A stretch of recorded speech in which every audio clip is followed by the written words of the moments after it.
My name's Regina Carstner, and I'm the Director of Admissions and Palliative Care. Our hospice agency serves patients in Cleveland, Gaston, and Lincoln counties. Hospice Cleveland County exists to provide high-quality, skilled, compassionate care to patients with life-limiting illnesses, their families, and the community, regardless of the ability to pay. If you're wondering if hospice is right for you or for someone that you love, I'd like to take the next few minutes to talk about the different types of services and care that we can provide. So who qualifies for hospice? In order to qualify for hospice, a patient must meet two qualifications. You must have a 6-month or less prognosis on your life, and you must have chosen to forgo any further curative or aggressive treatments. This means that you no longer want any type of treatment that's going to try to simply cure your illness. Instead, you want to focus more on comfort and quality of life. Any person in the community can refer a person for hospice care. Patients can call to refer themselves, family members, friends, pastor, home health agencies, and other community providers. Once we receive a referral call, then we have to obtain a hospice referral order from a physician. Most of the time we get this referral order from the primary care doctor, but we can also get referral orders from specialists such as oncologists, cardiologists, or pulmonologists. Hospital doctors can also call the referral order in, as well as long-term care facility physicians. So once we have this referral order, we can give you a call and set up a time for an admission visit. This leads me to talk about the different types of settings where we can provide hospice services. The majority of our patients are served within their home or the home of a family member. Most of patients at the end of their life are sick and tired of being in the doctor's offices, in hospitals, and different facilities, and they simply want to be at home. So if your goal is to remain at home for as long as possible, hospice's goal will be to try to keep you at home. Although home care is one of our biggest service areas, it's not the only area where we provide hospice care. We can also provide hospice in skilled nursing facilities and assisted living facilities. Hospice staff in this setting can be seen as an extra layer of support. We can be another set of eyes and ears going into the facility to check on the patient and to make sure they're comfortable. We also can provide end-of-life education to staff members there and can provide recommendations to ensure our patients' comfort. We also can admit and visit patients in the hospital setting. The local hospitals where we visit patients include Atrium, Cleveland, Kings Mountain, and Lincoln, as well as Caramont Regional and Gastonia. And finally, we can provide hospice services in our 2 hospice houses. We have Wendover Hospice House in Shelby, which is a 16-bed facility, and Testa Family Hospice House in Kings Mountain, which is a 6-bed facility. Now, there are different types of beds at these hospice houses, and if you qualify or are offered a bed, a staff member will explain the details to you more thoroughly. But just for this video, I'd like to tell you the different types of beds that we offer. The majority of the beds that we have are considered inpatient beds. This is considered a short-term symptom management stay. So if we have a patient in a home or in a facility or hospital that has unmanaged symptoms such as pain, shortness of breath, anxiety or agitation, or nausea and vomiting, they could come into this inpatient bed to be monitored by 24-hour nursing care and a nurse practitioner that comes around daily to help get these symptoms under control. Once we feel like your symptoms are well managed, then we'll help you transition back home or to a different facility. Now, we also have a limited number of residential beds at our hospice houses. These beds are more of a long-term care stay bed for our hospice patients, and there's also a room and board fee associated with this bed.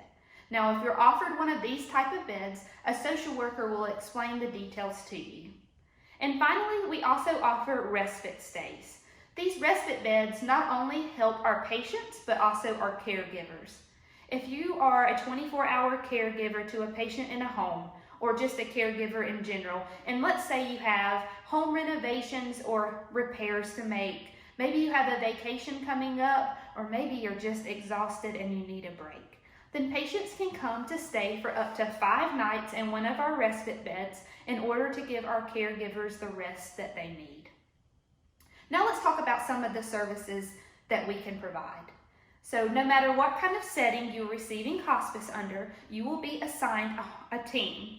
The members of this team include a registered nurse. The registered nurse will come around about 2 times a week at least to check in on you, to make sure you're comfortable, that you have all of the medication, supplies, and equipment that you need, and to provide education. Now, these nursing services are also available 24/7.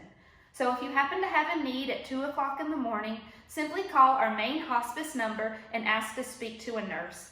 A nurse can call you back on the phone and either help resolve your problems over the phone, or they can schedule a visit to come out right then to see you and the patient. Along with the registered nurse, you're also going to be assigned a social worker.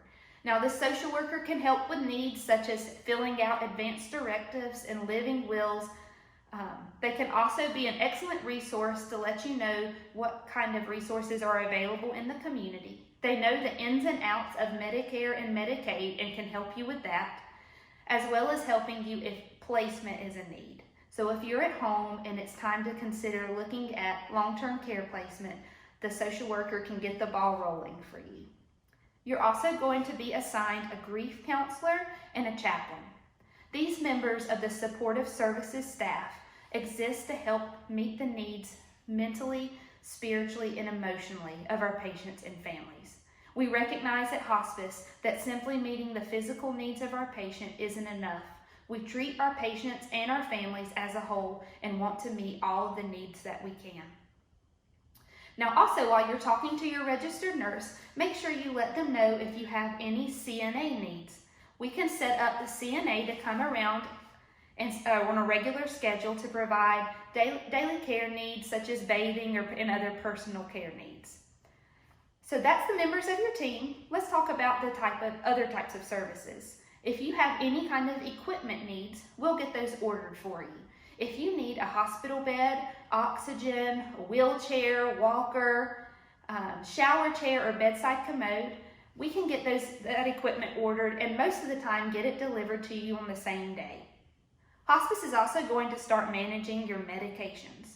Any of your medications that are related to your hospice diagnoses, which will be better explained to you by your admission nurse and home care nurse, those medications are going to start coming right to your door by FedEx or UPS.